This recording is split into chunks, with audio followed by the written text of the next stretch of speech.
Bueno, está el tiempo como estos días atrás y como mañana y pasado, porque hasta el domingo no nos quitamos de en medio. Y estaba hablando con Daniel Muñoz cómo se llama hoy la tormenta, porque claro, yo no me acordaba. Harry fue al principio, ¿no?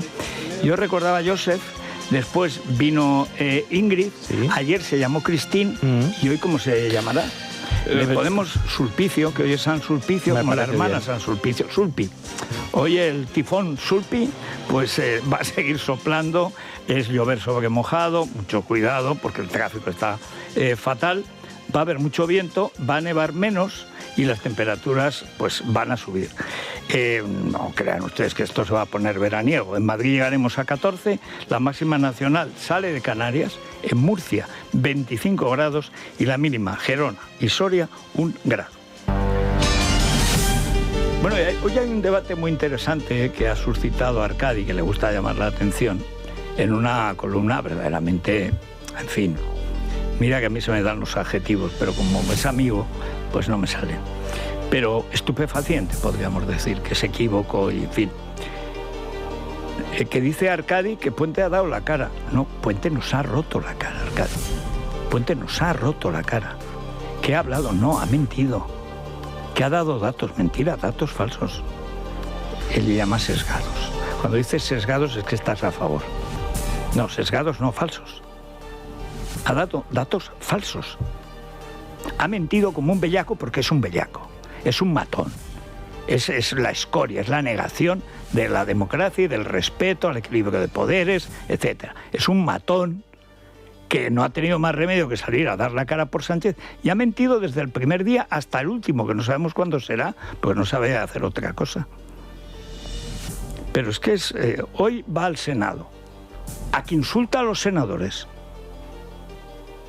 Yo no sé lo que va a pasar en el Senado, pero sé que Puente es Puente, es Óscar Gután. Y Óscar Gután, y si no lo echarán, si deja de pegar coces contra los medios y de mentir como el bellaco que es, pues entonces claro, lo quitarán y pondrán pues a otro Óscar Gután, o saldrá Pachi López, vas a ver. Pero la verdad es que todo lo que está haciendo este gobierno ya es un delito continuado de prevaricación, de agresión a las leyes básicas de la democracia. Marlaska ha anunciado un delito contra Europa, que es romper el espacio Schengen con la cosa esta de legalizar a todos los ilegales que quieran. Oye, una evaluación que se acerca ya a la de Funcas, 700.000 ilegales se convertirían en legales. ¿Cuántos delincuentes? Los que quieran. Todas las mafias. Mafiosos del mundo, uníos a nosotros, a los de la PSOE y de Podemos, que mandamos aquí. Somos tan mafiosos como vosotros, pero más. Entonces yo no sé lo que dirá hoy el cara, Puente. Dice que da la cara. Pasa con los caraduras, los jetas. Pero lo de Marlaska es un delito continuado de prevaricación, como todo este gobierno. Y encima eso lo urdieron Ione Belarra, la niña de la curva, y Bolaños, que fue de. O sea, ellos. Pero si lo que han urdido es que aquí cabe todo el mundo. Cualquiera. Todos son pocos. Cualificación ninguna. Que creen que así les van a votar o que destrozan el país. No, el país claro que lo destrozan, evidente. Y mientras tanto, todos haciendo cábalas, que entonces con el escaño de Ábalos que ha renunciado, ¿qué va a pasar? Pasará lo de siempre. Que es que no votarán los presupuestos y no votarán las cosas de Sánchez. No, pero puede volver. No, podemos volver si siguen en el poder. Pero va a volver ahora mismo. Ya ha vuelto. O sea, en la práctica ya no hablan con Yolanda Díaz. Hablan con el marqués de Galapagar y su empleada, la Subret, que es la niña de la curva. El panorama es horrible. Sí, Óscar Puente comparece en el Senado a partir de las 11 para rendir cuentas por los siniestros ferroviarios de Adamuz y Barcelona que se han cobrado la vida de 46 personas. Una hora antes, en el Congreso, la oposición preguntará a Grande Marlaska por qué 15 agentes de la Policía Nacional que iban camino de Adamuz recibieron la orden de darse media vuelta. Ni el presidente del Gobierno ni el ministro de Transportes acudirán esta tarde al funeral presidido por los Reyes en Huelva. María Jesús Montero, Luis Planas y Ángel Víctor Torres representarán al Ejecutivo. Pedro Sánchez pone ahora toda su atención en recomponer el bloque de investidura a base de cesiones como la prohibición de los desahucios, incluida en un decreto ómnibus que Sumar pide presentar de nuevo tal cual, sin sacar la subida de las pensiones. La próxima cesión podría ser el traspaso de las competencias de inmigración a Cataluña, una exigencia de Puigdemont que Podemos baraja desbloquear tras apuntarse la regularización masiva de ilegales. Esta estrategia del gobierno hace que la oposición acerque posturas. Partido Popular y Vox van a denunciar este Real Decreto en los tribunales y en Bruselas. Escuchamos a María Jesús Montero, al ministro Urtasun, a Pablo Fernández de Podemos, a Feijóo y a Santiago Abascal. En este momento, la política del Partido Popular la define Vox, la define la ultraderecha.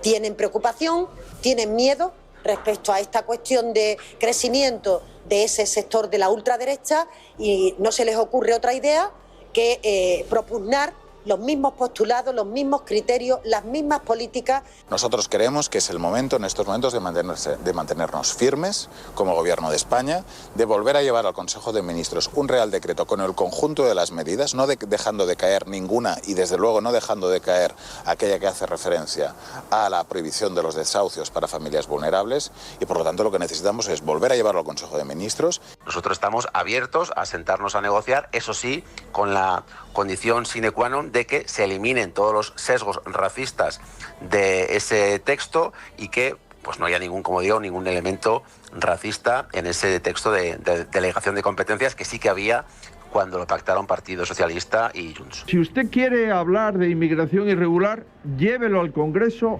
que se debata en el Congreso y que se vote.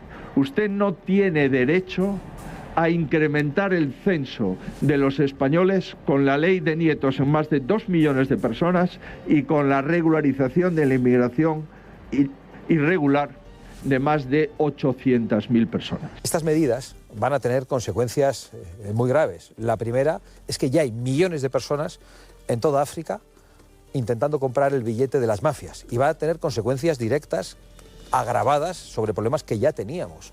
El colapso sanitario, la inseguridad en las calles y la vivienda inaccesible. Y esos problemas van a llegar a toda España. Bueno, eso es exactamente así. Problemas que ya existen, que se van a agravar enormemente, sobre todo porque ahora llegarán mafias completas. Ahora la mafia tiene un pie aquí y otro pie en África. Pero ahora tendrán los 2 pies aquí y 14 pies allí. Porque claro, el negocio es monumental. ¿Y qué parte del negocio tienen las ONGs, que son las que montan todo este rollo, Open Arms y todas estas cosas? ¿Cómo se llamaba el otro barco que se fue Sánchez? Nada más tomar posesión. El Aquarius. Aquarius contra la resaca. Pero me alegra mucho que el PP y Vox tengan la misma política en esto, que es el rechazo, es frontal. Tiene razón Feijóo, esto está hecho a espaldas de la soberanía nacional. Se están cargando la soberanía nacional. Lo que llaman ley de nietos, para entendernos, solo en Argentina está paralizada por la burocracia, no puede con todo. Hay 2 millones de peticiones de doble nacionalidad. ¿Por qué? Porque es que además la nacionalidad española es también italiana, o sea que en Argentina gusta, y es de toda Europa. Es que son 20 y tantos países. Claro, es que eso no es un pasaporte, es un cheque al portador. Y encima, espacios abiertos. Repito, solo en Argentina. 2 millones. Pero es que Argentina tiene más o menos los habitantes de España. Ahora que con Milei está volviendo gente, se acercarán a los 50. Pero eso es lo que tiene Colombia. Bueno, México tiene más del doble. Como empiecen a venir mexicanos, normal que están empeñados en ir a Estados Unidos, pero no cabemos. Ya verán en San Isidro. San Isidro compran a 1 millón de euros, compran la barrera. Porque un rico de verdad es un rico mexicano. Los de España son que tiene dinero. Bueno, pero ojo a la última que ha publicado Libertad Digital, la última de Urtasun. Los que conocen algo de la historia, no ya de España, también, la historia del mundo, saben que hay una orden, la más famosa de las órdenes religiosas, la de los templarios. La orden de los templarios se llama en realidad Caballeros del Temple o del Templo de Salomón.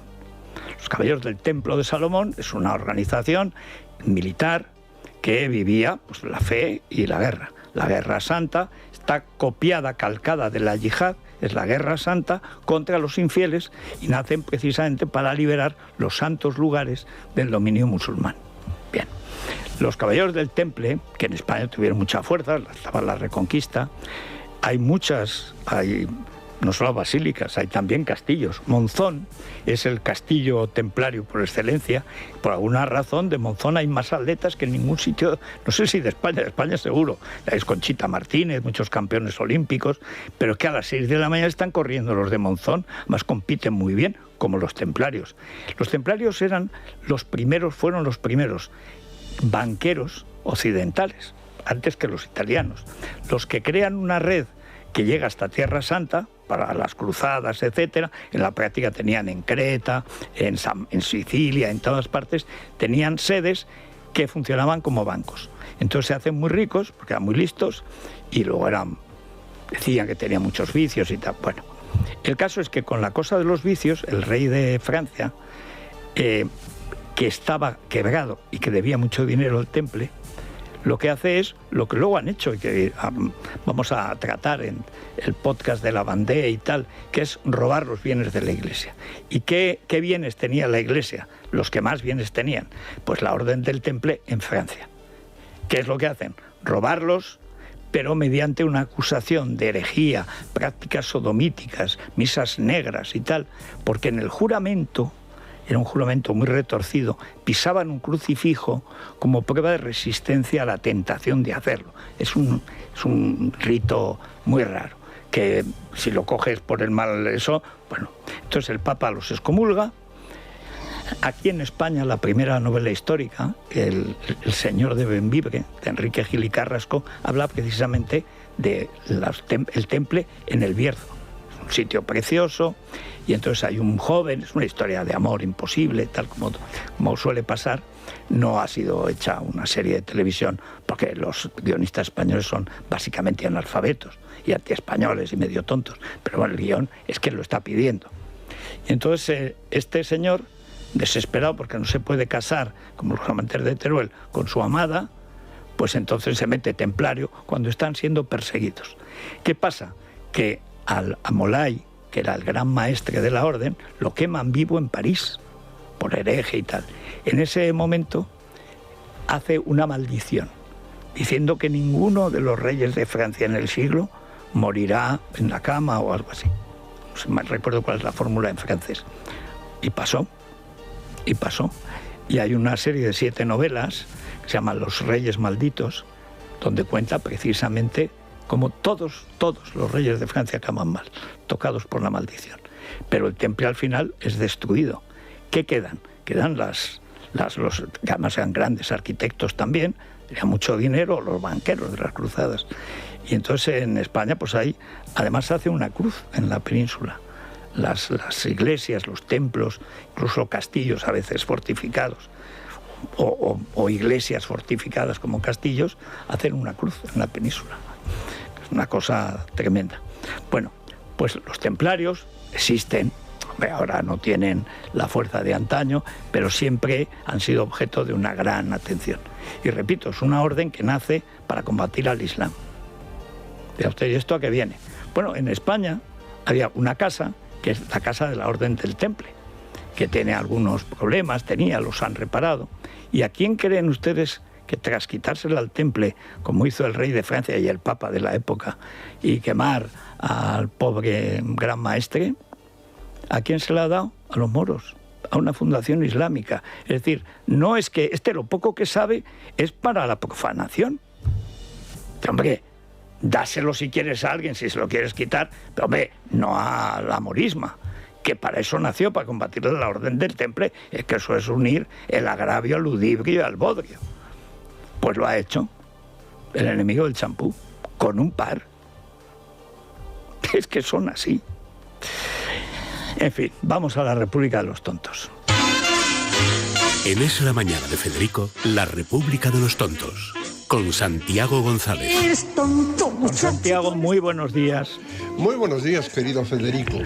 Pues mira, ayer nos encontramos con una prueba palmaria de lo tramposo que es nuestro presidente del gobierno.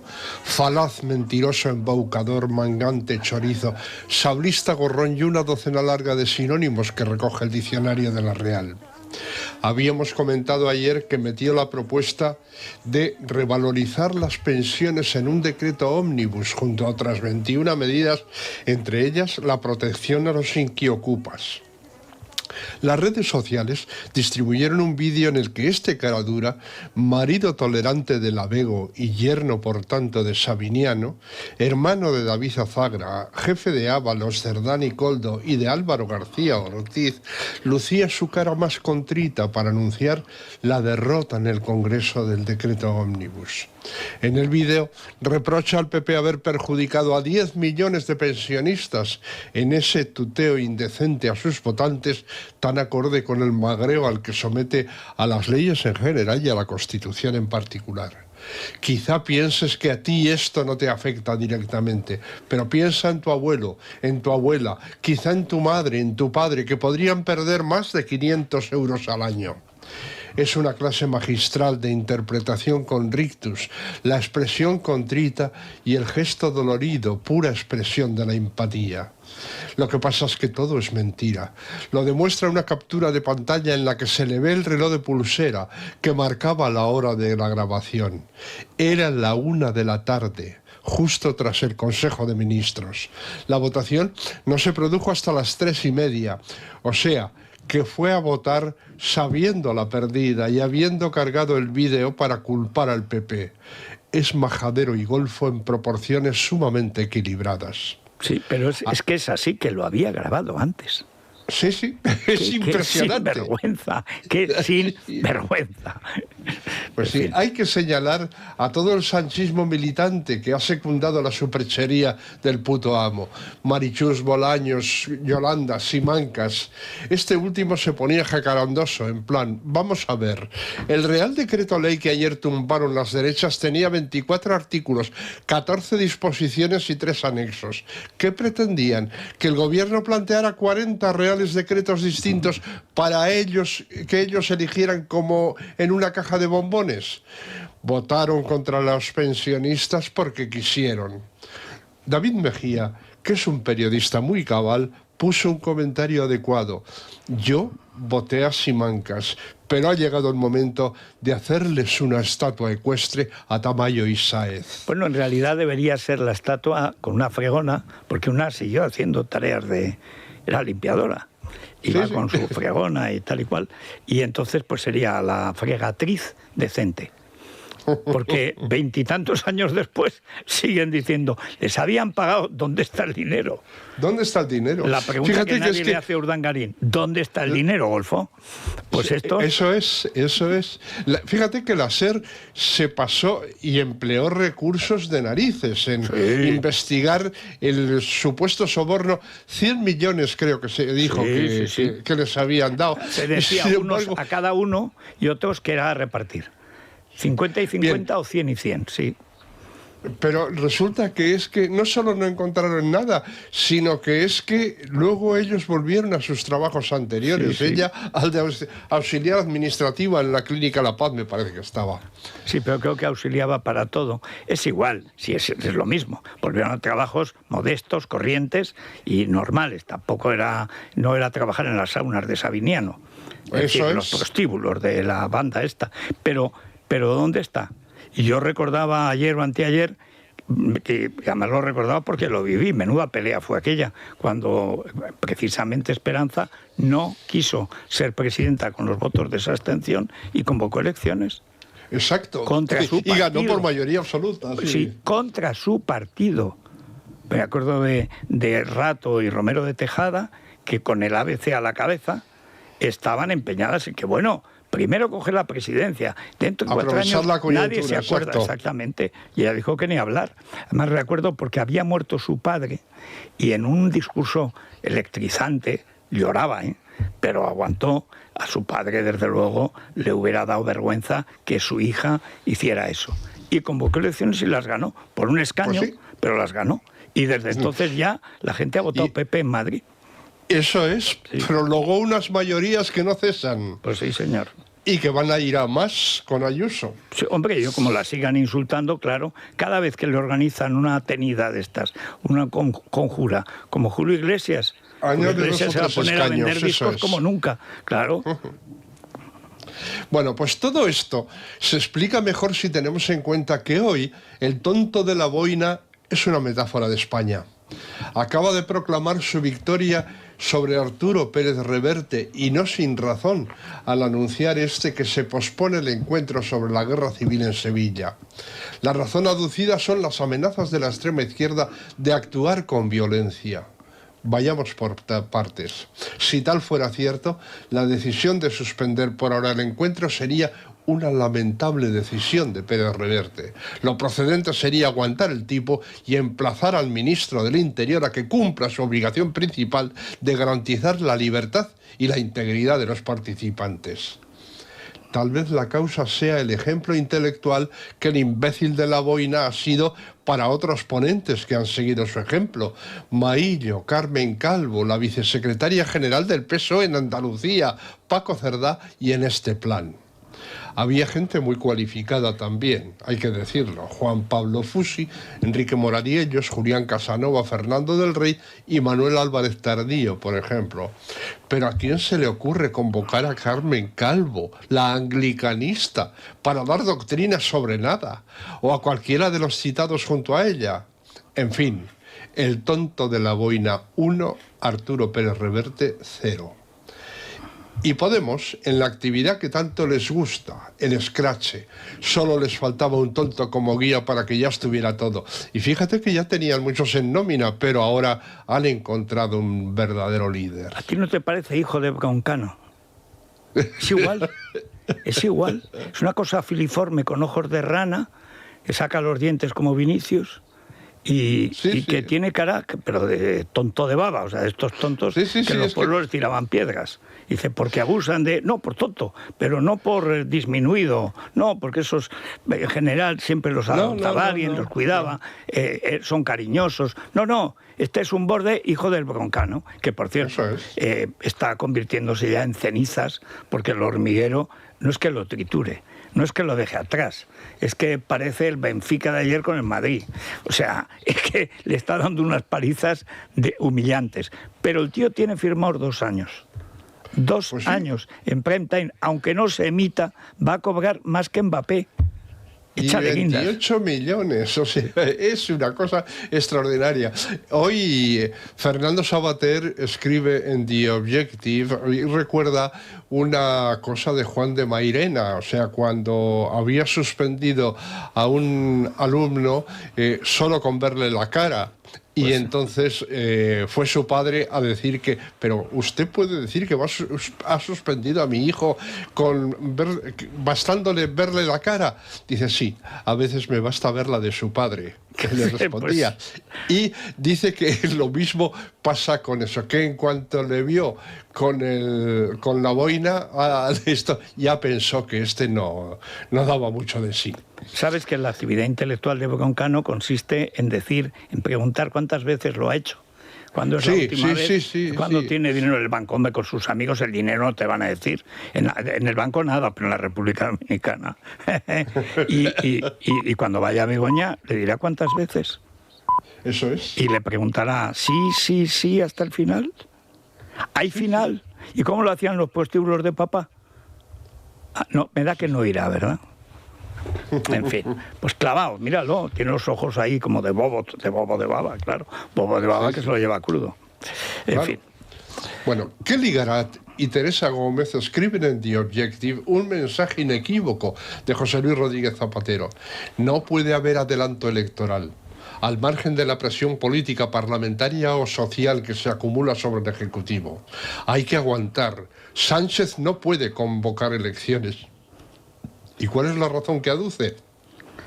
Pues sencillamente que las legislaturas duran 4 años y deben respetarse. Y el hecho de que el Partido Popular reclame un cambio de gobierno no puede condicionar el calendario institucional. Ya presuponíamos que era un bellaco. Lo que no había manera de suponer es que era tan memo. Si lo que dice fuera cierto, la Constitución no otorgaría al presidente del gobierno la facultad de disolver las cámaras legislativas y adelantar elecciones, y tampoco permitiría la presentación de mociones de censura como la que llevó a su mangante a la Moncloa. Bueno, hay que decir que todos han hecho uso de eso. A veces han acabado la legislatura, pocas veces.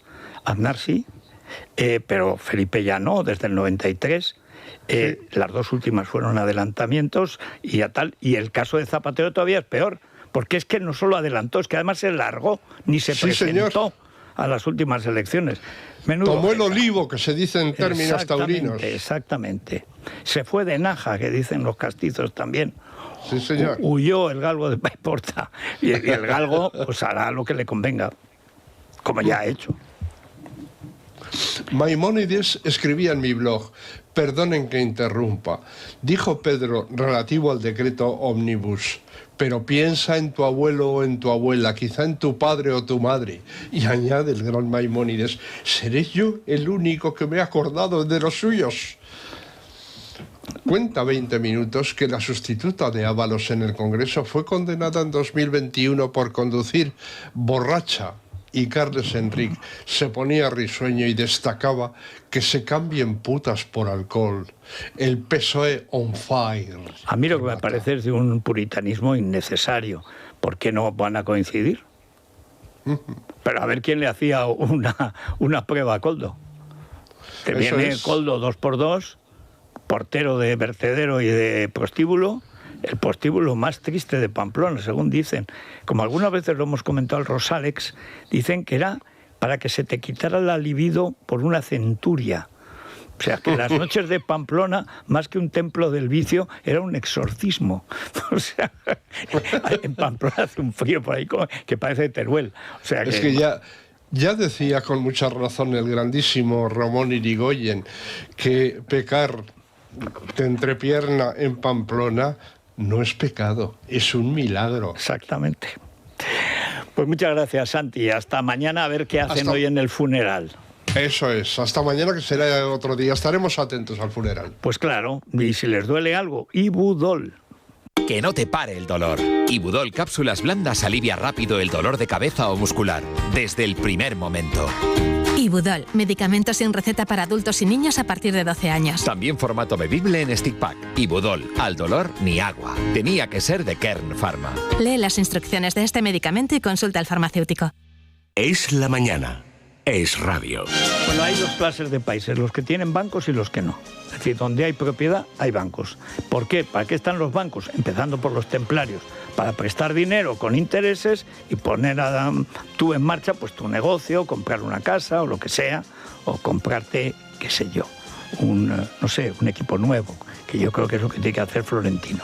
Pues de financiación del sector bancario vamos a hablar precisamente porque, fíjate, 7 de cada 10 euros de financiación que reciben las empresas europeas procede de los bancos, pero es que si nos fijamos en lo que ocurre aquí en España, los bancos son el principal agente financiador de nuestra economía. Los últimos datos apuntan que en 2025 el crédito a empresas creció más de un 7% respecto al año anterior y la financiación a familias para hipotecas un 22%. Además, no solo hablamos de más crédito, también de más crédito en mejores condiciones, porque el crédito en España está entre los más baratos de la eurozona, con diferencias que superan el medio punto en el caso de las hipotecas. En definitiva, los bancos conceden más y mejor financiación y esta es la clave para una economía fuerte y productiva. El sector bancario siempre con nosotros.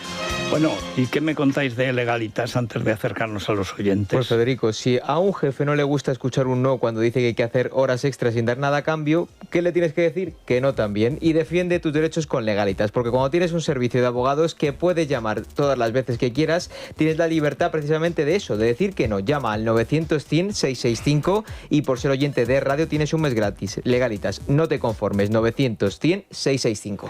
Y los oyentes, anda, que no hay materia también hoy, ¿eh? Pues queremos preguntar qué les parece que el gobierno juegue con 10 millones de pensionistas, con las pensiones de 10 millones de personas, en una burda maniobra para sacar adelante al mismo tiempo la defensa de la ocupación. Sí, señor. Hoy el economista da la cifra, 60.000 viviendas hay ocupadas desde el año 2020, que fue cuando entró en vigor el llamado decreto antidesahucio.